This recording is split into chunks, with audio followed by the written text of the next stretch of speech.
So this is where, okay, so what have we covered so far? We've talked about HTML right off the bat. We talked about CSS. We did an introduction to Ruby a couple of days ago. And this is kind of where it all comes together. So now, back end, client side, front end, server side. Actually, I got those two reversed.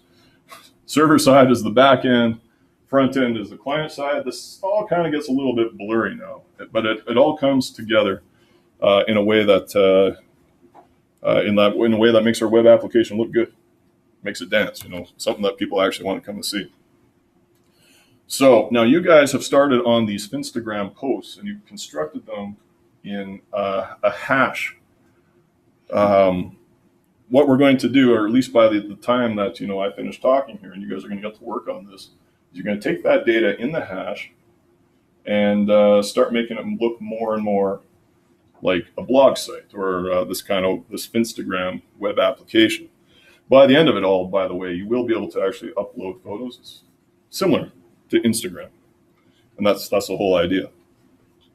As part of this, and as part of this basic introduction to Ruby, we now have the tools to be able to set a variable and retrieve it and display it to the screen for the user.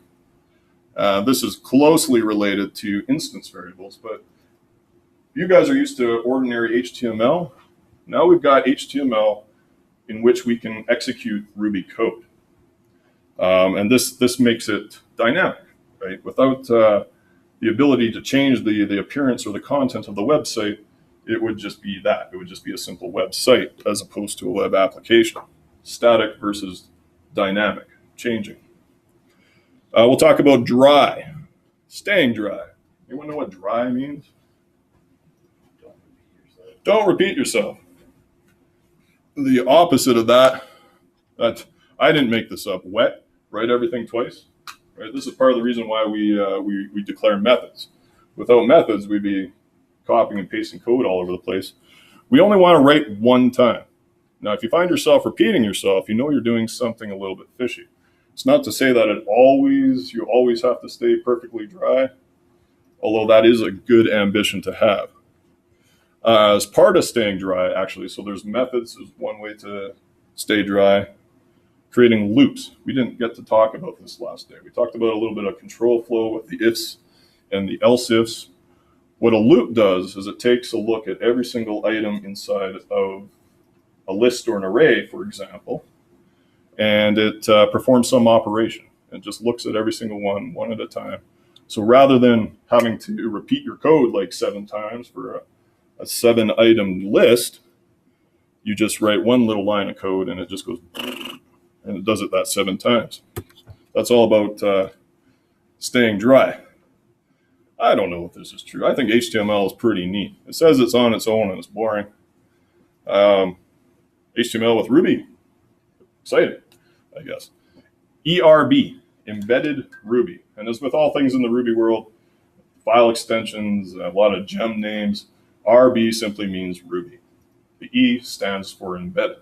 So we take Ruby code, we embed it in our HTML code, and all of a sudden our application becomes dynamic, comes to life. It changes every time we come to visit. What does this give us? Oh yes, here we go. We can dynamically generate HTML. So I'm getting a little bit ahead of myself on the slides. That's precisely what it does. When we're talking about these things, we got 2 special tags. Now you guys are already familiar with, say, the A tag, the P tag, and all that kind of stuff. We have what we call alligator tags. And I guess this kind of looks like an alligator, maybe a little bit. I imagine those would be his eyes, and maybe that's his nose. But where they come up with these names, I don't know. A guy named Larry Wall said this one time, there's only 2 hard problems in computer science. One of them is cache invalidation. The other one is naming stuff. So that's the best I could come up with, alligator tags. 2 types of alligator tags.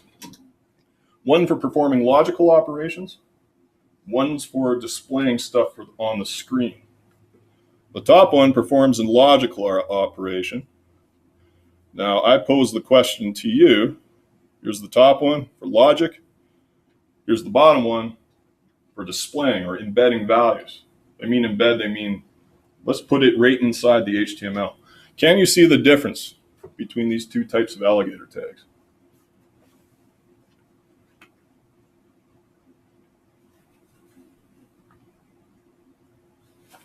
One of them has a hash in it. Oh, well, one of them does have a hash in it, but I'm actually looking at the tag itself. So like, take a close look at this one, which is just a simple if statement, right? So of course, it's got the corresponding end statement. This one is meant to put the title to the screen and wrap it in size 2 headers. Anyone see the difference there? There's no end because it's just a constant tag. It's pretty subtle, I guess. It's that equal sign, right? Didn't see it right away. I don't blame you. It's kind of tricky, right? Especially if you're not used to like looking for these like minute little details. But let's try this out. So I'm going to come back to my web application. You guys have already done this a little bit. Here's my view. Here's my index, and this is where it says "Hello World." So we're gonna try something. Oh, you know what? Let's go a couple slides forward, and then we'll try something. But that's the difference there. When we want to display something to the screen, we use this angle, %, equal sign. That's the difference. The equal sign means put something up to the screen. The top one says just perform this test, and if it's true, then put this to the screen. It doesn't even have any sort of %, combination. It's just regular old HTML. So when we want to do this, and you guys may have seen this a little bit, we use this ERB method. This is a method just like that humanized time ago method or whatever it was called. You call this, you pass it a parameter, and in this case, Sinatra is set up in such a way that it's always looking in one directory for your views. I know because, I know Sinatra, that if I want to go manipulate the home page, I go into this folder here, app/views. Whoops. And I can show you that over here, which is kind of what I did already. I opened up views under the app folder, and I found index.erb. So looking at that, where do I find, oh, it doesn't tell you. Any guesses as to where I find this chunk of code? You guys should have seen this on Finstagram. I'm curious to see how close you're paying attention.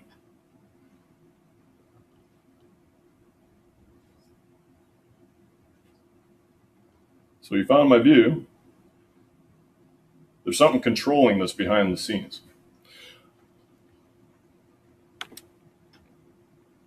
It's in actions. So there's this this concept we call this paradigm, I guess is a better word, the model view controller. So now you've seen the view. This is what actually gets displayed to the screen. This would be called the controller. This determines what gets displayed to the screen, in a sense. There's also the model behind that. And when we get into databases, that's where this comes into play. Because right now you're working with hashes containing your Finstagram post data. Eventually, in probably next week actually, you're going to be taking that data out of a database and making it truly dynamic. So, what did I want to show you? Got my app, got my views. I can create any sort of view here. Maybe I want an about page. Say, like a lot of websites, I think it's kind of corny because, I think people are migrating to single page type landing pages. But a lot of people have that about page, so you go find the map on Google Maps or the mailing address or whatever. It's no different here. We can do the exact same thing. So I'll put some content in here. If I can get it to go. Here we go. H2 about Dan, I guess. Sure. And I'll put some stuff. Dan likes to program. All right. So now, having seen this, now I've got a couple of views here. I've got the index view, I got the about view, and I've got this mysterious layout view, which you guys don't know anything about yet. Looking at this slide, how do I display about? Yeah, I just call it with that ERB method. So I'm going to do a really, this is kind of a silly way to do it because I could just define another route, but one thing at a time. So I'm going to say about like that. Now, before, this used to say hello world. Now it renders an entirely different view. So this is what you got to take from that. It's a method. You pass it a parameter. And just because of the way Sinatra is, it knows where to find that about. And knows to look inside the views folder and look for a file with that name. You can actually change this folder, but it's kind of a good idea just to go with the default sometimes. It just makes it easier for yourself and for everyone as well. Another thing we can do, and I do this at the risk of getting ahead of myself on the slides here. Let's try this. Let's see what the next slide holds for us. Oh yes, variables in the view. Okay. So maybe I'm looking at my database, I've come to my page and I've got an account all set up. I've logged in, and this website is keeping track of a few things. So I've got this user object. I'll make it a hash because this is kind of what you're going to be doing with Finstagram today. It's too many. Oh, there we go. And it's got my name, key value pairs, remember, so I assign that left-hand side as the name value. I put, I'll just change it up a little bit, I'll say Daniel. Age, 62. Don't look a day over. Ouch! Hilarious. Okay. What else? Maybe my address, something like that, right? And I could say, I don't know, 123 Fake Street. If you're a fan of The Simpsons, that's what I always put in when I'm asked to fill in a form on the internet. 123 Fake Street. A lot of people probably live there. So I've got this value, and I can take the values stored in here and display them to my ERB file.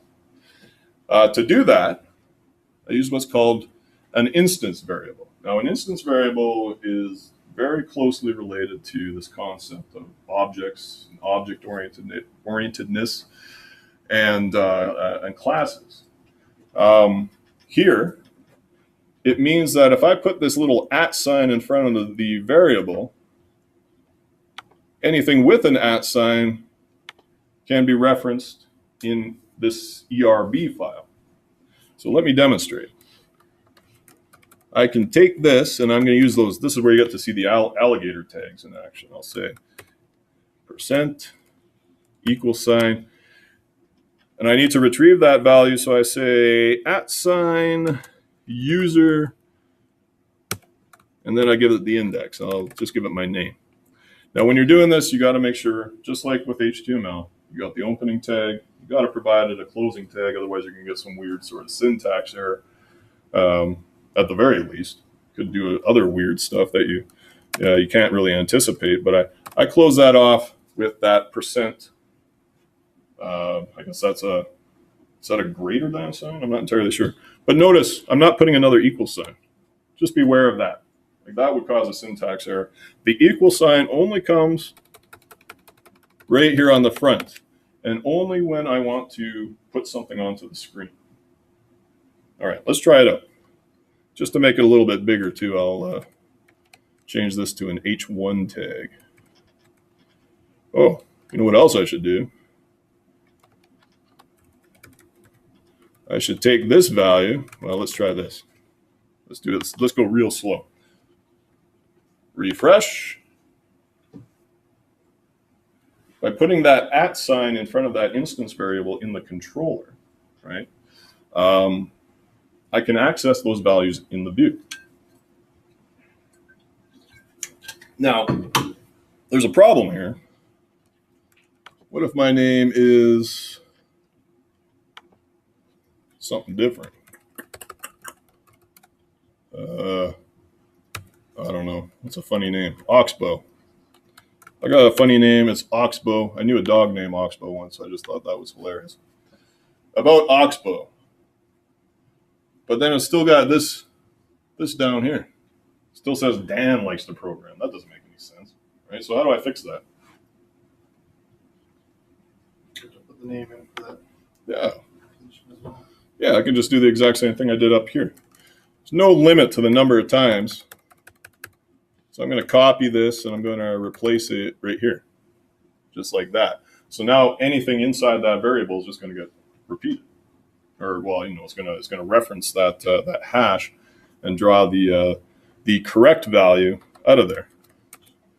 Oh, you know what? And we can even make this a little bit fancier. We can say hobbies.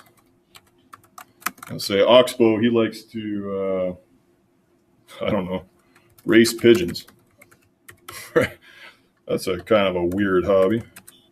So let's do that. And I can replace this now with this. At user, I'm not limited to just referencing the name. I just say hobby.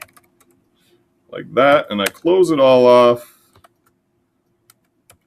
with that closing alligator tag. Now, if I did this right,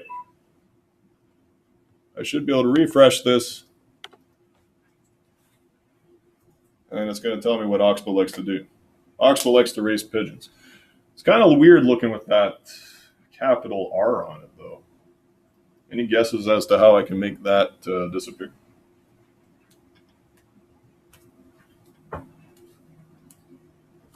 I'm not sure. I thought I showed you guys this. Yes. Well, I think I heard the answer. There is a way to convert everything to uppercase. As you might expect, there's a way to convert everything to lowercase as well. Now, I can't remember what that command is exactly, but I want to show you that you can call methods inside these alligator tags, just like when you're doing a string interpolation.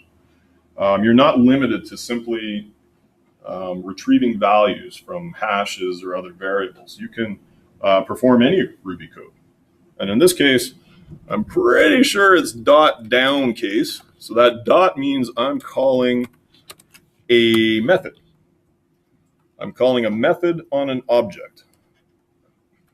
Now, truthfully, I'm not totally sure this is going to work. Pretty sure that's the method. Strings usually have a down case and an up case method, I think. But I could be confusing this with another language because I've used many, many languages. So let's refresh that, see if it works. Oh, it did. It worked. So now it just makes it look a little nicer. And this is when you're creating content for the web, always create with your audience in mind. Make it visually appealing, make it fun to use. Otherwise, no one's going to use it. So, very simple example of how to improve what we call user experience, or UX. That's how we say it. All right. So that is the instance variable. Now watch what happens. That @ sign is very important. Where'd it go? If I take that @ sign out of there, what do you think is going to happen?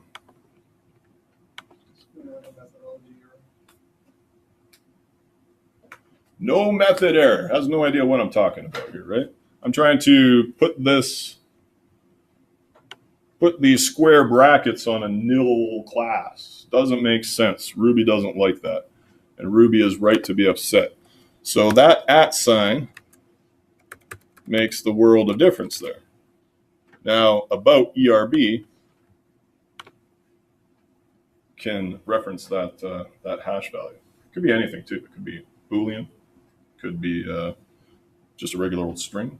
That's all we're really working with here when we're talking about Oxbow and his pigeon racing hobby. So let's continue. All right. So staying dry. Don't repeat yourself. Yeah, this is a dead giveaway. If you're doing something, if you keep copying and pasting code, then you know you're doing something wrong. And there's really, there's no rule saying this, but really what you want to do is get as few lines as possible while still maintaining readability for whoever might come along and take a look at your code later. But there's definitely, just as a programmer and as a professional myself, I like to try to find like the most terse way to express myself. Use as few words as possible. It's like Twitter. Try to do with a lot with very few words. So one way we can do this, we've already defined methods before last day. And you've seen that down case method. Imagine we had to like copy and paste some down case method to do that every single time. The other way we can do this is just by creating a loop. Now, you guys have already started on this Instagram stuff, so I'm going to continue on with this user example. Now, let's imagine I'm some sort of administrator, and I want to take a look at all my users. So, this isn't exactly the best way, maybe, I'm not sure, but I'm going to define a couple more users. I'll use myself as an example again. Change up the data a little bit. I don't know. 32, yeah, right. 321 Phony Street. And I like to build windmills. That is something actually I want to do. I want to build a windmill in my backyard. See what my neighbors think about that. We'll do one more. So this is very similar to what you've done with Finstagram here. And I'll say, okay, my friend John.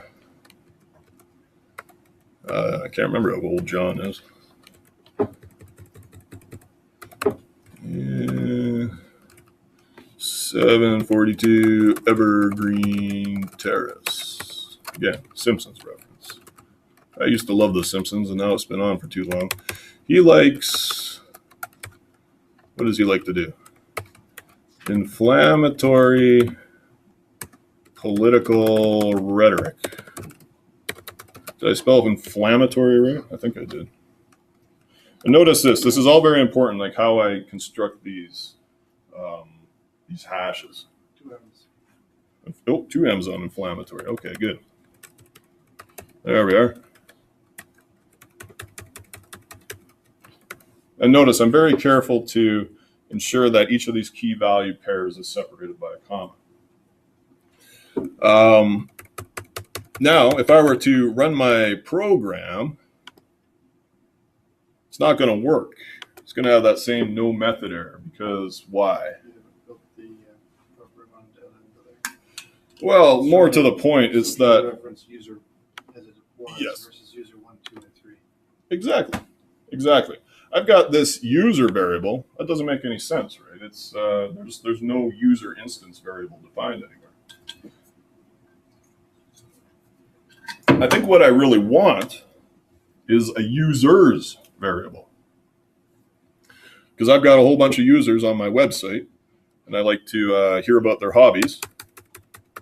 So I'm going to create. So you know what? I'm not even going to make these instance variables. They don't need to be instance variables. But I do need a instance variable. And that is going to be users, like that. Maybe not the most creative method name, but certainly accurate. And inside a user, so now this is going to be an array because I want to be able to loop over every single item here. This is all in illustrating what it means to be dry. I say user 1, comma, user 2, comma, user 3. Now I can come over to here. Now this still isn't going to make any sense. Right? This doesn't make any sense. Why doesn't this make any sense? Because it's going to give you each one as a set with multiple versions of it being likes to, so it's going to give you all of them to make single, which should be plural. More doesn't make sense because I'm treating users like a hash here, right? How do I index an array? Users is an array and it contains hashes. How do I index an array? A number, an integer. So I can fix this for the moment. And I think that's a pretty good idea. You know what? Let's do this the hard way and then I'll show you the easy way. So if I want the very first item,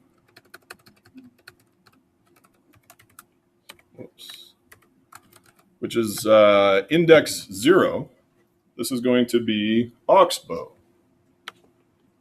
If I did this right, if I didn't miss anything, it should show us Oxbow's name and hobbies. Oxbow likes to raise pigeons. Okay, so, I don't know anything about keeping dry. I can take this and, yeah, I can use a for loop, but I want to show you like the alternative here. So this is wet. I'm writing everything twice. In fact, I'm going to write everything 3 times. It's got to be an easier way than this, right? Okay, here we go. So now we got about Oxbow. We got about Daniel, likes to build windmills. And we got one more guy.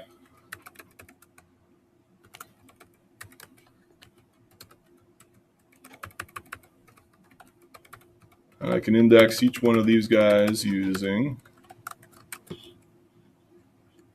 those integer indexes, 0, 1, and 2. So I could go up to 3, but then that's, it's just going to be a nil value, and it's going to cause me to crash because I'm going to be trying to index a value that doesn't exist. Ruby won't like that. So I've done this 3 times. This is not dry. This is a really silly way to do things. Oh, my natural language is a little off here. John likes to inflammatory political rhetoric. That's another story. We can deal with that another time. What if I have like 7 users? What if I have 100 users, 1,000 users? This doesn't make any sense. What am I going to go do and index every single one every single time someone goes and, signs up for an account?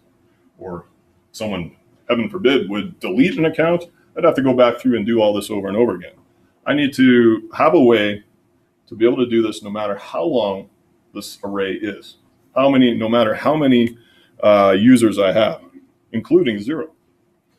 So this is where that loop comes in. What does the slide have to say about that? Nothing much yet. Just kind of doing the exact same stuff that we're doing on the screen. This is what you're going to be doing for your Instagram posts when we're done here. Oh, it doesn't even give you one. Okay. Oh, no, here it is. Yes, here it is.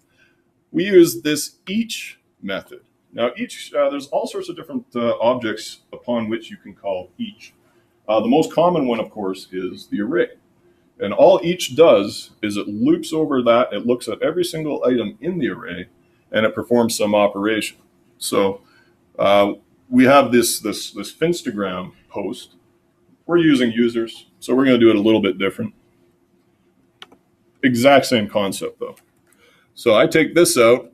Well, I'll just save this for later. And I start off with an alligator tag. And I want to see what's in my user's array, and I want to look at every single item inside that array. Now, this is going to look a little weird, and the first time I learned Ruby, it still is kind of wonky to me. I'm not exactly sure why they do it this way. Well, no, actually, I have a pretty good idea why they do it this way, but it's not immediately obvious, right? Especially if you have any sort of experience with loops in other languages. So I give it a parameter like that. Whoops. 2 vertical bars and an end statement. Whenever you open what's called a block, you always got to close it off with an end. And you've already seen this with the if and the else if and the else. You open it, you got to close it, and you close it with an end. An end or curly braces, depending on the context. In this case, we use an end. All right, so starts right up at the top. It's going to look at our friend Oxbow here. And this isn't going to work, right? What if I do this? What if I just leave it like this? What's going to happen? What do you think is going to happen if I just leave it like this? Give me a guess. It's going to do which? How many times? Once. 3 times. Watch. There's 3 items in my array. No matter what I'm doing there, it's going to execute 3 times. Now, before I had the very diverse group of acquaintances and people who come visit my website, now it's all about Oxbow and his pigeon racing hobby. Any guesses as to how I fixed this?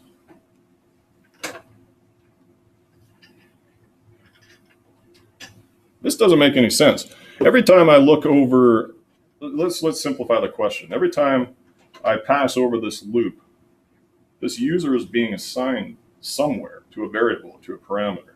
Where do you think it is? It's right here. So every time it steps over that item in the array, that actual item, the item that it's looking at, gets assigned to this user parameter. So I don't use these instance variables anymore. Whoopsies, go back. There we go. I just use that. And this is not an array. I don't need to index it with 0. This is, well, will be identical to these hashes here. So I can just index it like I would a hash. So come back to about ERB. And I remove all this stuff.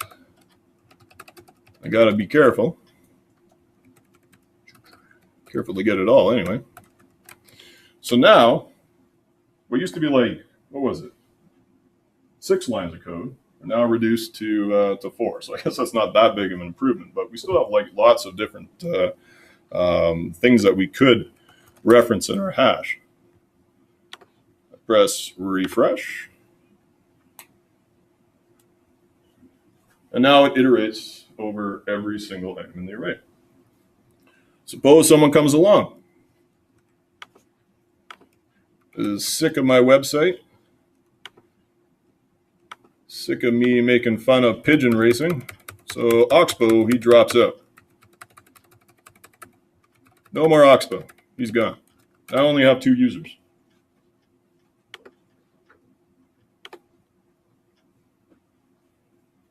I don't have to change anything in the view. I've constructed it so that I can have an array of 0 users or an array of 1,000,000 users. It doesn't matter. As many users as I want. Likewise, well, let's just try it out. So I'll just add a whole bunch. They're just going to be repeats, of course. There's no reason why I can't do this. And they're just going to go over and over again. So now I've got 9 users.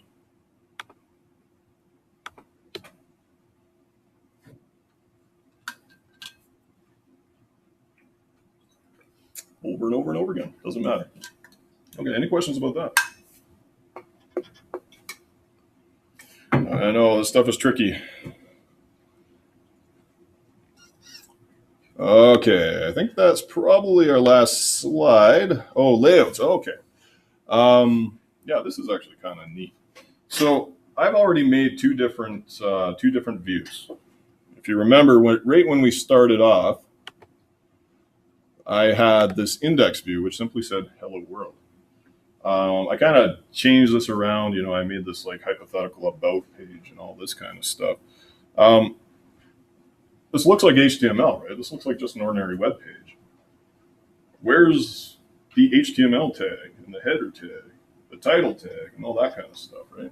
You guys made your web pages before. We're missing a body tag, for crying out loud. Any guesses as to where it is?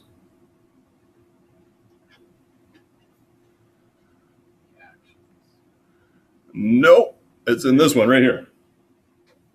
Layout. Yes. Named sensibly. So this is what you should expect, right? What this does is when you render the view, no matter what it is, and I've got two. I've got about and I've got index. ERB looks for that layout file, and where I call yield, notice the alligator tag with the equal sign, it spits out that content into that tag. So there's a lot of stuff happening here.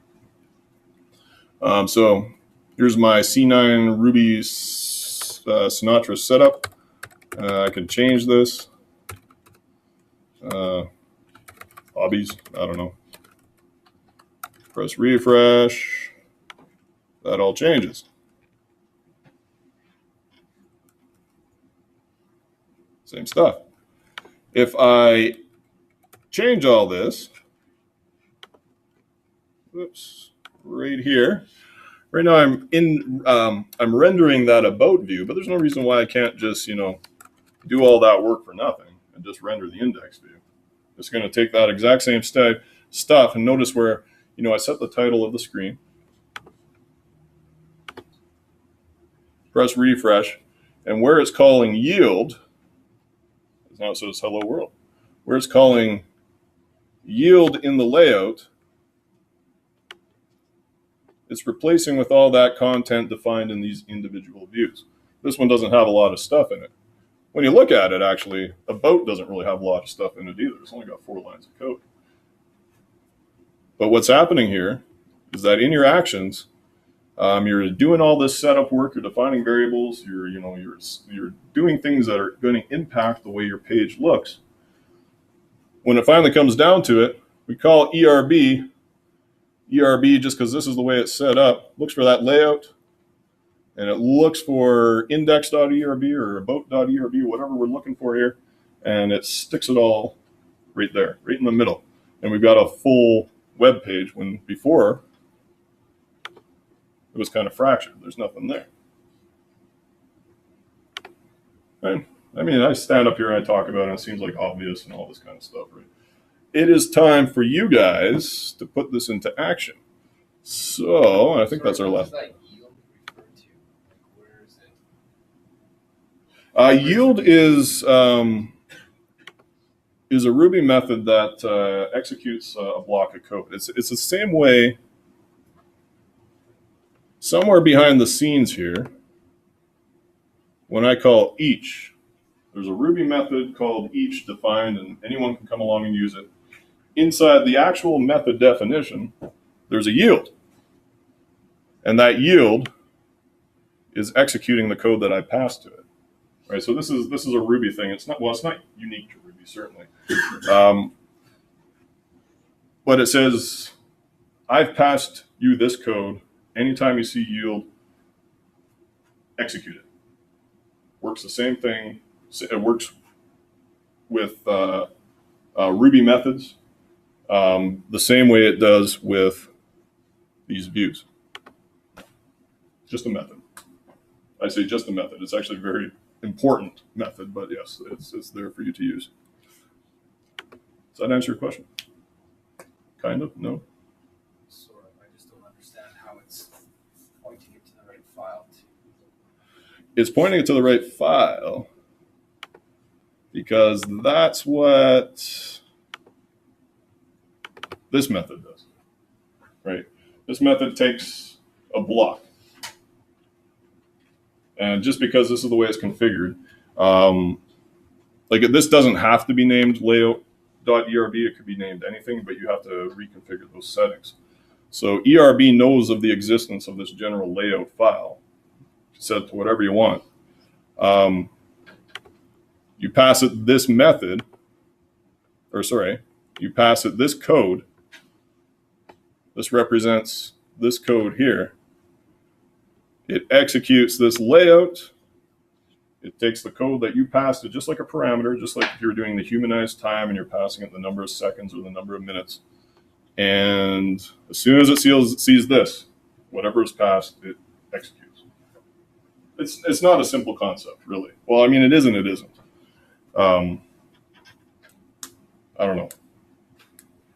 What can we do to? I'll just have to try it. Yeah. And this is one of those things, like the way it's set up, and especially with Instagram, you can just kind of take this for granted. You don't have to fully understand it. It's good that you want to, though. That's fantastic. Okay, so that's what you're going to do. You're going to define your Instagram posts, which I think some of you have already done, and you're going to wield all this Sinatra power with the yield statement and layouts and controllers and actions and all that kind of stuff. So, whoopsies, I meant to turn off.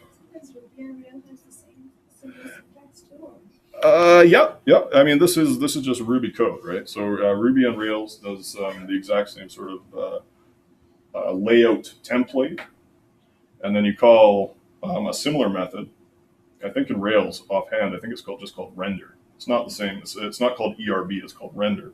You provide it the view that you want to render, and it does the rest for you. It calls that same yield method and displays that particular view to the screen.